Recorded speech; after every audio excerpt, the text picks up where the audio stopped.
I was 16. Bob Richards looked over a group of these young kids at a basketball camp and said, "The Lord must have loved ordinary people because he made so many of us."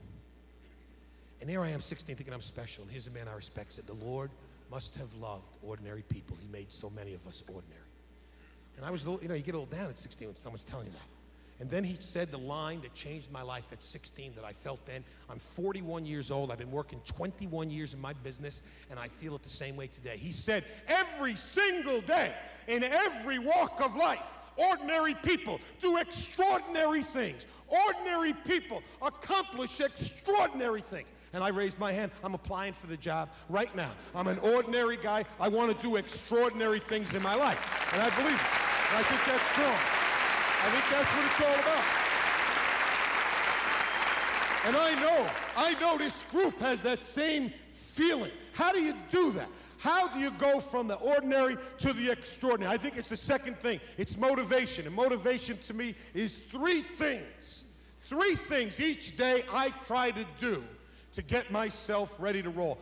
Some people will say to me, how do you motivate 18-year-old kids? How do you motivate yourself? I don't, in 21 years, motivate anybody, except each day, one person.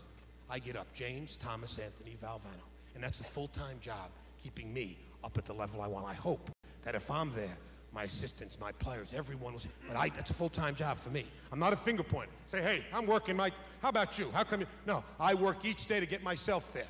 How? Motivation. Number one, enthusiasm. Ralph Waldo Emerson, speaking to a graduating class at Harvard, said nothing great has ever been accomplished without enthusiasm. How enthusiastic are you every day in your profession? And I interview people for jobs, and I'm very bad. I'm one of the worst coaches to come and say, what's the benefits here? I don't like that. I've never hired someone who's asked me. One fella last year said to me, do you have a dental plan? I said, yeah. If we don't win, the alumni kick our teeth in, you know? I said, that's our dental plan. What is this? You know? That's me. I don't like when people ask me how many weeks off we get before they start to work. That's just me. Maybe I'm wrong, but that's how I am. And I know I'm probably not going to change in that regard. I like it. I love what I do. I'm very fortunate. Right? Enthusiasm. Give yourself an enthusiasm check. One of the things which is disappointing to me at times is when I travel around and speak and someone will say, that was a good talk. I wish my son, my daughter heard it. I said, what about you? What about you? I said, hey, I've been doing this job for 30 years. I don't need, oh. Someone else, I've been doing this 23 years. Oh, I never understood that. See, I'm a dumb dago. I didn't realize that after a certain number of years in your profession, you put it on automatic pilot, and you automatically win. You automatically sell. Why? Because by the force of your presence. Right? So I said, wow, that's not a great thing to know. Next year when I coach, and I go up to the other coach and say, how long have you been coaching? I say, 8 years. Ha! He's done. I'll kill him. I've been coaching 21. You got no shot. Don't work that way. You must maintain each year the same enthusiasm. My second part of motivation is dream. Do you still dream? I still dream. I dream all the time. I dream. I watch that film a lot. I also, for my players, we have one practice every year where they come up on a court. There's no balls. There's no drills. All we do is practice cutting the net down. It's true. I have a scissor. I have a gold scissor. We carry each other up. We cut the net. They hook me up. I cut the last one. We do that. We film it. We go up in the locker room. We watch it. Then we watch us in '83 doing it. We see the reality. We see the dream. The dream can become the reality. How? By being enthusiastic. By feeling that you can accomplish that. Extraordinary events from ordinary people. And also by the work ethic that I don't have to tell you about. You know it. It just took me a long time to understand the relationship between work and success was not direct. If you work hard, you'll be successful. The relationship was, if you don't work hard, you can't be successful. That's a big difference. It took me a while to understand that. That you work hard because that's the nature, that's part of being successful. But if you don't work hard, you have no shot. So there is my philosophy of getting the job done. A pinch of laughter each day. I think you should laugh every day. I want to be enthusiastic, keep my dream alive and work, even though I'm going to fail. And the last thing is what the rabbi was talking about. And when I was in the room listening, I almost cried. He talked about his father. I want to talk about my father, and then I'll go out of here. Rocco Valvano. I have no problems telling you, and maybe it's my family. He talked about family. It means so much to me. I have no problem. I can look at anybody and tell you, I love my mother. I love my father. I had no problem saying it to them. I had no problem saying it. Never had a problem. I understand the statement that sometimes the people you think you know the least, that wasn't the case with me. My father was the single most important, influential person in my life. He never made a lot of money, and I think he's the richest man I ever knew. He never had a position of real importance, and yet he influenced more people than anyone else that I know. My father, Rocco Valvano. Let me tell you, so I know I'm running late. Let me tell you, you have to share. So when I got this job, my first job, I said to my pop, I said, boy, he's great, Dad. And he said, what do you want to do? I said, we're going to win a national championship. And he said, I'll be there. I said, it's hard to do that. He said, I'll be there. Right now, it took me 8 years of work before I even made the tournament. That was my dream to win, 8 years. First year I made it, coaching at Iona. I call up home, my dad, mom in New York, I said, we made it. We got a bid. So we celebrated the way Italians celebrate. We eat. You know, it was on a Sunday, we eat. All right? We started 2 o'clock, you finished midnight. Halftime about 6 o'clock, you know? My father calls me upstairs in his bedroom, which has never been in my father's bedroom, you know? And he calls me up and he says, there's a suitcase. Now, remember I told you where my family's from. My father's never left New York. My father thinks everything north of the George Washington Bridge is Canada, right? You understand that? Do you know what I'm saying? Right? My father, we lived in the neighborhood with the Famularos, the Pizzamentis, the Kifais, the Coppolas.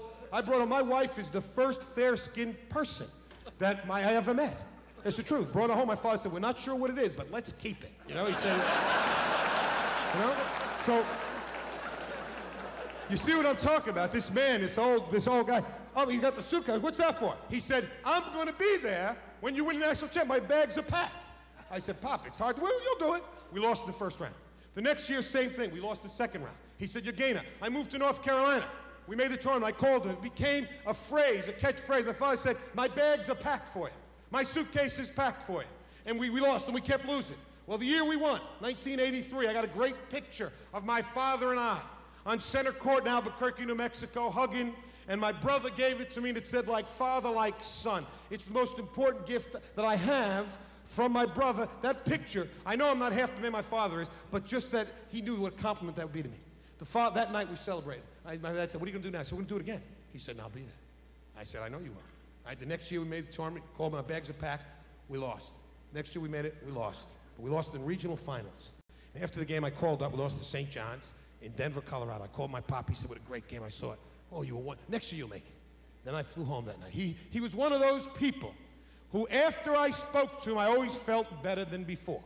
One of those, maybe you know somebody like that. After you talk to them, you feel better than you did before you went in, right? Maybe you know somebody. Well, now, I get home that night. It's 2 years ago.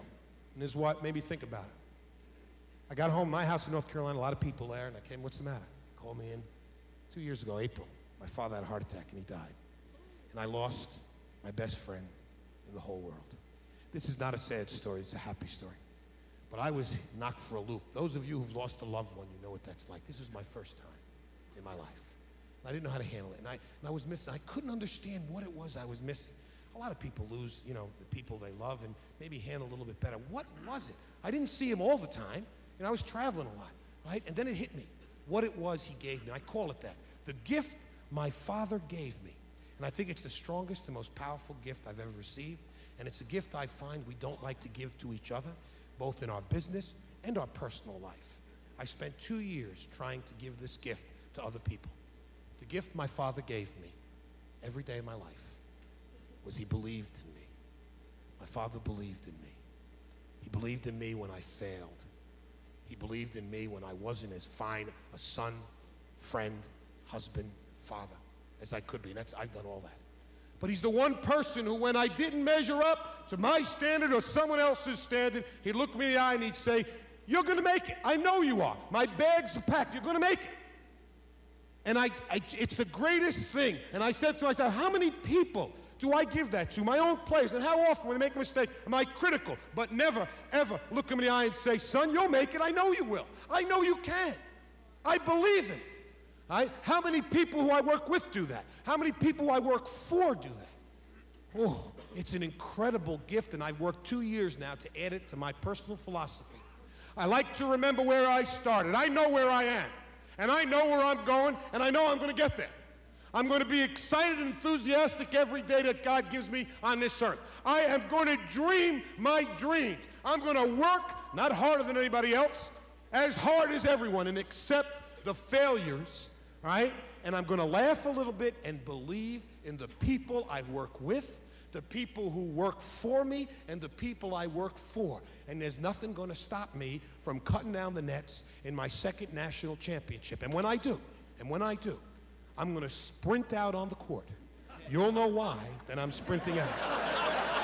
You'll know that. And I'm going to look up and I'm going to say, Pop, this one's for you. And I know he's up there elbowing someone. I know it's not a referee. It's going to be somebody else, right? He's elbowing someone and saying, that's my son. I knew he was going to do it. My bags were always packed. I ask you to have your bags packed to share in the successes of others. To not only have your bags packed to share, but be able to believe in the people you work with.